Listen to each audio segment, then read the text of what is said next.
സ്വാഗതം പേജ് 10 സ്റ്റോറീസിലേക്ക്. ഇറാനിൽ നിന്ന് കിട്ടിയ തിരിച്ചടി, യുദ്ധ ചെലവ് കാരണമുണ്ടായ സാമ്പത്തികമായ ഞെരുക്കം, ആഭ്യന്തരമായി ഉയരുന്ന പ്രതിഷേധം. അതിനിടെ യൂറോപ്യൻ യൂണിയൻ കൂടി ഇസ്രയേലിനെ കൈവിടുമോ? പുതിയ നീക്കങ്ങൾ അതിലേക്ക് തന്നെ നീങ്ങുന്നു എന്നാണ് മനസ്സിലാക്കാൻ പറ്റുന്നത്. അന്താരാഷ്ട്ര തലത്തിൽ ഇസ്രയേൽ ആകെ ഒറ്റപ്പെടുന്ന സ്ഥിതി വരുമോ എന്നതാണ് ഇനി കണ്ടറിയേണ്ടത്. ഗാസയിൽ നടത്തുന്ന കൂട്ടക്കുരുതി തന്നെയാണ് യൂറോപ്യൻ യൂണിയനെ മാറ്റി ചിന്തിപ്പിക്കാൻ പ്രേരിപ്പിക്കുന്നത്. ഒപ്പം സൈപ്രസിൽ ഇസ്രയേലികൾ നടത്തുന്ന വ്യാപകമായ ഭൂമി വാങ്ങിക്കൂട്ടലുകളിൽ യൂറോപ്യൻ രാജ്യങ്ങൾ അപകടമണക്കുന്നുണ്ട്.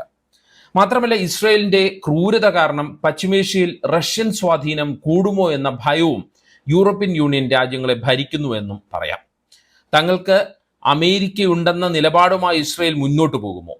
യൂറോപ്യൻ യൂണിയൻ നടപടികൾ ഇസ്രയേലിനെ എന്ത് തരത്തിൽ ബാധിക്കും? ഇറാന്റെ നയതന്ത്ര നീക്കങ്ങളും യൂറോപ്യൻ യൂണിയൻ രാജ്യങ്ങളുടെ നിലപാട് മാറ്റവും തമ്മിൽ എന്തെങ്കിലും ബന്ധമുണ്ടോ? ഇസ്രയേലിനെതിരെ തിരിയുന്ന യുവിനെ ട്രംപ് എങ്ങനെ കൈകാര്യം ചെയ്യും? തുടങ്ങിയ കാര്യങ്ങളാണ് ഈ വീഡിയോയിലൂടെ നമ്മൾ പരിശോധിക്കാൻ പോകുന്നത്.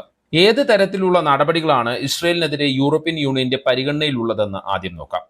ഗാസയിലെയും വെസ്റ്റ് ബാങ്കിലെയും മനുഷ്യാവകാശ ലംഘനങ്ങളാണ് യൂറോപ്യൻ രാജ്യങ്ങളെ പ്രകോപിപ്പിച്ചിരിക്കുന്നത്. ഇത് ഇസ്രയേൽ അസോസിയേഷൻ കരാറിന്റെ ആർട്ടിക്കിൾ 2 കടുത്ത ലംഘനമാണ്. യൂറോപ്യൻ യൂണിയന്റെ നയതന്ത്ര വിഭാഗമായ യൂറോപ്യൻ എക്സ്റ്റേണൽ ആക്ഷൻ സർവീസ് ആണ് ഇസ്രയേലിനെതിരെ 10 രാഷ്ട്രീയ നടപടികൾ നിർദ്ദേശിച്ചിരിക്കുന്നത്. ഇസ്രയേലുമായുള്ള അസോസിയേഷൻ കരാർ പൂർണ്ണമായോ ഭാഗികമായോ സസ്പെൻഡ് ചെയ്യുക എന്നതാണ് ആലോചനയിലുള്ള പ്രധാന നടപടി. ഇതിൽ ഇസ്രയേലുമായുള്ള വ്യാപാര, രാഷ്ട്രീയ, സാമ്പത്തിക ബന്ധങ്ങളും ഉൾപ്പെടും. അതാണ് ഏറ്റവും ശ്രദ്ധേയം. ഇസ്രയേലി വിദ്യാർത്ഥികളുടെയും അധ്യാപകരുടെയും യുയിലേക്കുള്ള കൈമാറ്റ പദ്ധതി നിർത്തിവെക്കലാണ് മറ്റൊരു നടപടി ആലോചിക്കുന്നത്.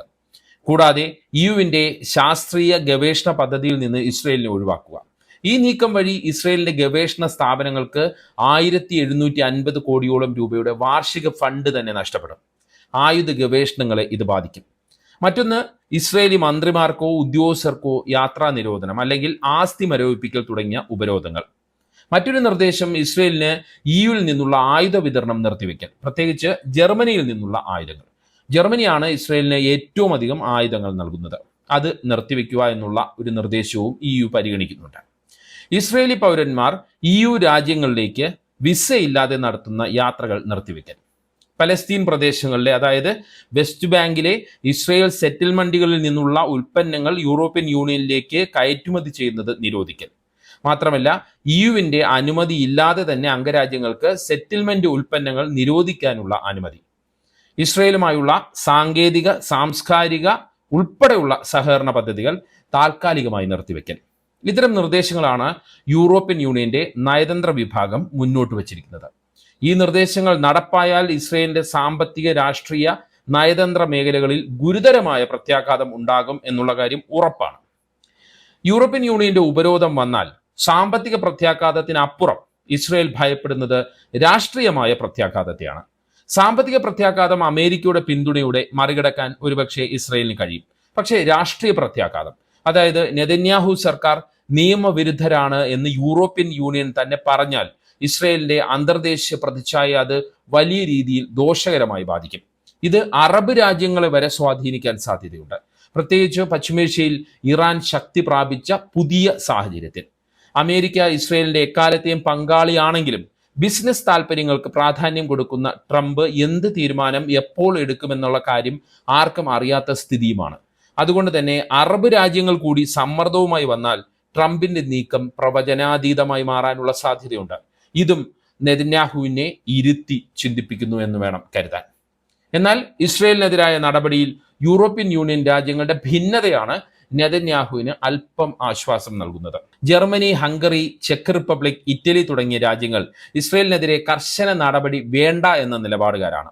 അതേസമയം Spain, France, Netherlands, Ireland, Belgium, Sweden, Portugal, Poland തുടങ്ങിയ രാജ്യങ്ങൾ ഇസ്രയേലിനെതിരെ കടുത്ത നടപടി വേണമെന്ന നിലപാടുകാരാണ്.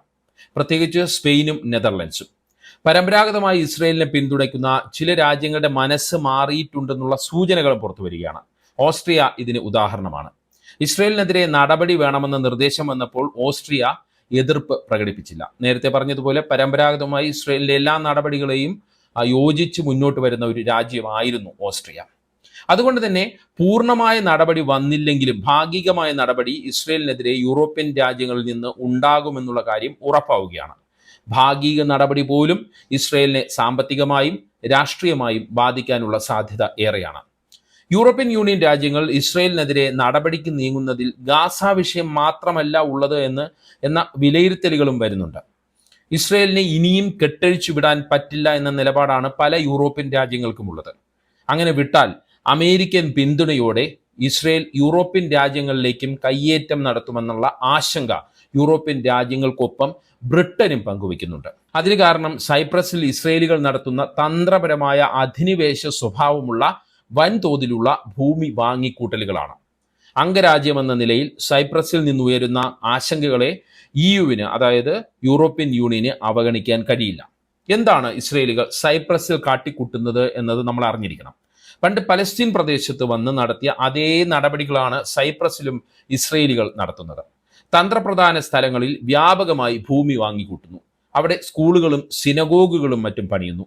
ഈ നീക്കം ഇസ്രയേലിന്റെ അധിനിവേശം തന്നെയായി ഉയർത്തിക്കാട്ടുകയാണ് സൈപ്രസിലെ progressive party of working people എന്ന ഏക്കൽ പാർട്ടി. ഇസ്രയേലികൾ ലാർനാക്ക, ലിമസോൾ, പൈല, ഒർമീഡിയ തുടങ്ങിയ മേഖലകളിൽ ഭൂമി വാങ്ങുന്നത് ദേശീയ സുരക്ഷാ ഭീഷണിയാണെന്നും ഇസ്രയേലിന്റെ വിപുലീകരണ തന്ത്രമാണ് ഇതെന്നും പാർട്ടി പറയുന്നു. ഭാവിയിൽ ഒരുപക്ഷെ ഗാസ പോലെ, വെസ്റ്റ് ബാങ്ക് പോലെ ഈ സ്ഥലങ്ങൾ ചർച്ച ചെയ്യപ്പെട്ടേക്കാമെന്നും പാർട്ടി ജനറൽ സെക്രട്ടറി സ്റ്റെഫാനോ പറയുന്നു. ഇസ്രയേലികളുടെ ഈ നീക്കം സൈപ്രസിലെ ജനങ്ങൾക്കിടയിലും വലിയ ആശങ്ക വിതച്ചിട്ടുണ്ട്.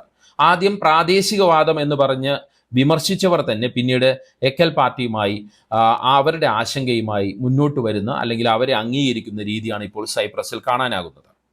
ഇസ്രയേലികളുടെ നീക്കത്തെ പ്രതിരോധിക്കാനുള്ള നടപടികളും സൈപ്രസ് ഭരണകൂടം ഈ പാർട്ടിയുടെ സമ്മർദ്ദഫലമായി ആരംഭിച്ചിട്ടുണ്ട്. പക്ഷേ വലിയ തോതിലുള്ള ഭൂമി ഇസ്രയേലികളുടെ കൈവശമായി മാറി എന്നുള്ളതാണ് യാഥാർത്ഥ്യം. എന്തായാലും പെട്ടെന്ന് സൈപ്രസിന്റെ ഗോൾഡൻ വിസ പരിപാടിയെ നിയന്ത്രിക്കാൻ ആവശ്യപ്പെട്ടിരിക്കുകയാണ് യൂറോപ്യൻ യൂണിയൻ തന്നെ. ഗോൾഡൻ വിസ വഴി വന്നാൽ സൈപ്രസിൽ നിശ്ചിത അളവിൽ ഭൂസ്വത്തുക്കൾ സ്വന്തമാക്കാൻ കഴിയും. ഇതുപയോഗിച്ചാണ് ഇസ്രയേലികൾ ഇവിടെ വന്ന് സൈപ്രസിൽ വന്ന് ഭൂമി വാങ്ങിക്കൂട്ടുന്നത്. ഇസ്രയേലി പൗരന്മാർ ഭൂമി വാങ്ങുന്നത് തടയാൻ നിയമനിർമ്മാണത്തിനും സൈപ്രസ് ഒരുങ്ങുന്നു എന്നുള്ള റിപ്പോർട്ടുകളാണ് പുറത്തു വരുന്നത്. യൂറോപ്യൻ യൂണിയൻ രാജ്യങ്ങളിൽ നിന്നുള്ളവരല്ലാതെ ഭൂമി വാങ്ങുന്നത് സ്പെയിൻ, ഇറ്റലി, ജർമ്മനി തുടങ്ങിയ രാജ്യങ്ങൾ നേരത്തെ തന്നെ നിയന്ത്രിച്ചിട്ടുണ്ട്. അതേ രീതിയിലേക്ക് സൈപ്രസും വരുന്നു എന്നാണ് മനസ്സിലാക്കാൻ. സൈപ്രസിൽ തുർക്കിയുടെ അധികാര പരിധിയിലുള്ള സ്ഥലങ്ങളിലും ഇസ്രയേലികൾ വ്യാപകമായി ഭൂമി വാങ്ങിക്കൂട്ടിയിട്ടുണ്ടെന്നാണ് റിപ്പോർട്ട്. തുർക്കിയും ഈ വിഷയത്തെ ഗൗരവത്തോടെ എടുത്ത് നിലപാട് സ്വീകരിക്കുന്നുണ്ട്. അതായത് ഗാസയിലെ കൂട്ടക്കൊലയ്ക്കൊപ്പം സൈപ്രസിലെ ഇസ്രയേലികൾ നടത്തുന്ന തന്ത്രപരമായ കയ്യേറ്റവും യൂറോപ്യൻ യൂണിയൻ രാജ്യങ്ങളുടെ പുതിയ നിലപാടിനെ സ്വാധീനിച്ചിട്ടുണ്ടെന്ന് വ്യക്തം. കൂടാതെ ഇസ്രയേൽ പശ്ചിമേഷ്യയിൽ നടത്തുന്ന കിരാത നടപടികൾ കാരണം ഇറാൻ വഴി റഷ്യൻ സ്വാധീനം പശ്ചിമേഷ്യയിൽ ഉണ്ടാകുമോ എന്നുള്ള ഒരു ഭയം, അതല്ലെങ്കിൽ അതിനെ തടയുക എന്ന തന്ത്രവും ഇസ്രയേലിനെതിരായ നടപടികളിലൂടെ യൂറോപ്യൻ യൂണിയൻ ലക്ഷ്യമിടുന്നുണ്ട് എന്നാണ് വിലയിരുത്തൽ. ഗാസയ്ക്കൊപ്പം നിൽക്കുന്നതിലൂടെ അറബ് രാജ്യങ്ങളുമായുള്ള ബന്ധം കൂടുതൽ ദൃഢമാക്കാമെന്നുള്ള ചിന്തയും അവർക്കുണ്ട്. ഒപ്പം ഇറാൻ നടത്തുന്ന നയതന്ത്ര നീക്കത്തിന്റെ വിജയമായും യൂറോപ്യൻ രാജ്യങ്ങളുടെ പുതിയ നിലപാടിനെ വിലയിരുത്തപ്പെടുന്നുണ്ട്. ഇസ്രയേൽ ആക്രമണത്തിന് പിന്നാലെ ഒട്ടുമിക്ക രാജ്യങ്ങളുമായി നയതന്ത്ര ചർച്ച നടത്താൻ ഇറാന് കഴിഞ്ഞിരുന്നു. അത് ബ്രിക്സ് ഉച്ചകോടിയുടെ പിന്തുണ സ്വന്തമാക്കി നയതന്ത്ര വിജയമാക്കി മാറ്റാനും ഇറാന് കഴിഞ്ഞു. ബ്രിക്സ് ഉച്ചകോടി ഇസ്രയേൽ നടപടികളെ കടുത്ത ഭാഷയിൽ വിമർശിച്ച് രംഗത്ത് വരികയും ചെയ്തു. എല്ലാ കാര്യത്തിലും അമേരിക്കയെ ആശ്രയിക്കുന്ന കീഴ്വഴക്കത്തിൽ നിന്ന് പിന്നോട്ടു പോകാനുള്ള നീക്കങ്ങളും യൂറോപ്യൻ യൂണിയൻ രാജ്യങ്ങൾ ചെറിയ തോതിലെങ്കിലും ഇപ്പോൾ നടത്തുന്നുണ്ട്. ഇതിന്റെ പ്രതികാരം എന്നോണമാണ് EU രാജ്യങ്ങൾക്കെതിരെ താരിഫുമായി ട്രംപ് രംഗത്തെത്തിയിട്ടുള്ളത്. മാത്രമല്ല നയതന്ത്ര ചർച്ചകൾക്കുള്ള സമ്മർദ്ദമായും ട്രംപ് താരിഫിനെ ഉപയോഗപ്പെടുത്തുന്നുണ്ട്. ആ സമ്മർദ്ദത്തിൽ ഇസ്രയേലിനെതിരായ നടപടികളും ഉൾപ്പെടുത്തുമോ എന്നതും അതിന് യൂറോപ്യൻ യൂണിയൻ വഴങ്ങുമോ എന്നതും കണ്ടറിയണം. അമേരിക്കൻ പിന്തുണയോടെ എല്ലാം നേരിടാം എന്ന ചിന്തയാണ് ഇസ്രയേലിനുള്ളത്. മാത്രമല്ല ട്രംപ് അധിക തീരുവയിലൂടെ യൂറോപ്യൻ യൂണിയൻ രാജ്യങ്ങളെ വരുതിയിൽ കൊണ്ടുവരുമെന്നും നെതന്യാഹുവും സംഘവും പ്രതീക്ഷിക്കുന്നു. EU നീക്കത്തെ വിമർശിച്ച് ഇസ്രയേൽ രംഗത്ത് വന്നിട്ടുണ്ട്. ഗാസയിലെ തങ്ങളുടെ നടപടികൾ ഹമാസിനെതിരായ പ്രതിരോധമാണെന്നാണ് ഇസ്രയേൽ ആവർത്തിച്ച് വാദിക്കുന്നത്. അതുകൊണ്ട് തന്നെ EUവിന്റെ നീക്കം നീതിരഹിതവും പക്ഷപാതപരവുമാണെന്ന് ഇസ്രയേൽ വിദേശകാര്യ മന്ത്രാലയം വിമർശിക്കുന്നു. ഇസ്രയേലിന്റെ സാധാരണഗതിയിൽ നിന്ന് വ്യത്യസ്തമായ ഒരു പ്രതികരണമാണ് ഉണ്ടായിട്ടുള്ളത്. അതിൽ നിന്ന് തന്നെ യൂറോപ്യൻ യൂണിയൻ നടപടികളെ അവർ എത്രത്തോളം ഭയപ്പെടുന്നു എന്ന് മനസ്സിലാക്കാം. പക്ഷേ യൂറോപ്യൻ രാജ്യങ്ങൾ കടുത്ത നീക്കത്തിന് തന്നെയാണ് ഒരുങ്ങുന്നത് എന്നാണ് സൂചന. ഗാസ കൂട്ടക്കുരുതിക്കൊപ്പം ഗാസ ഒഴിപ്പിക്കാനും നീക്കം നടത്തുകയാണ് ഇസ്രയേൽ. ഒപ്പം ഹമാസ് ഇല്ലാത്ത വെസ്റ്റ് ബാങ്കിലേക്കും ആക്രമണം ഇസ്രയേൽ വ്യാപിപ്പിക്കുന്നു. ഇതെല്ലാം യൂറോപ്യൻ രാജ്യങ്ങൾ ആശങ്കയോടെയാണ് കാണുന്നത്. ഇസ്രയേലിനെ നിലയ്ക്ക് നിർത്തേണ്ട ആവശ്യകതയിലേക്ക് തന്നെയാണ് അവരുടെ ചർച്ചകൾ വിരൽ ചൂണ്ടിയത്.